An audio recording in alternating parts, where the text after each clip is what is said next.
Cinema ലോകം ഒന്നടങ്കം കാത്തിരുന്ന വിജയ് ചിത്രം ജനനായകൻ ഒടുവിൽ പ്രദർശനത്തിന് ഒരുങ്ങുകയാണ്.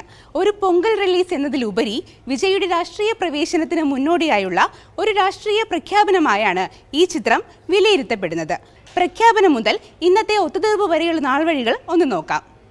മാസങ്ങൾക്ക് മുൻപ് തന്നെ റിലീസ് തീയതി പ്രഖ്യാപിച്ചപ്പോൾ ആരാധകർ ആവേശത്തിലായിരുന്നു. തിയേറ്റർ ബുക്കിംഗും കൂറ്റൻ കട്ടൗട്ടുകളുമായി കേരളത്തിലും തമിഴ്നാട്ടിലും ആഘോഷങ്ങൾ തുടങ്ങി. വിദേശ രാജ്യങ്ങളിൽ പോലും റെക്കോർഡ് അഡ്വാൻസ് ബുക്കിംഗാണ് നടന്നത്. എന്നാൽ ആ ആവേശം അധികകാലം നീണ്ടുനിന്നില്ല. റിലീസിന് തൊട്ടു മുൻപ് സെൻസർ ബോർഡ് വിലങ്ങുതടിയായി. രാഷ്ട്രീയ ഉള്ളടക്കത്തിന്റെ പേരിൽ സർട്ടിഫിക്കറ്റ് നിഷേധിച്ചതോടെ റിലീസ് അനിശ്ചിതത്വത്തിലായി. ആരാധകർ സോഷ്യൽ മീഡിയയിൽ പ്രതിഷേധിച്ചപ്പോൾ നിർമ്മാതാക്കൾ കോടതിയെ സമീപിച്ചു. ആവിഷ്കാര സ്വാതന്ത്ര്യത്തിനായി മാസങ്ങൾ നീണ്ട നിയമ പോരാട്ടമാണ് നടന്നത്.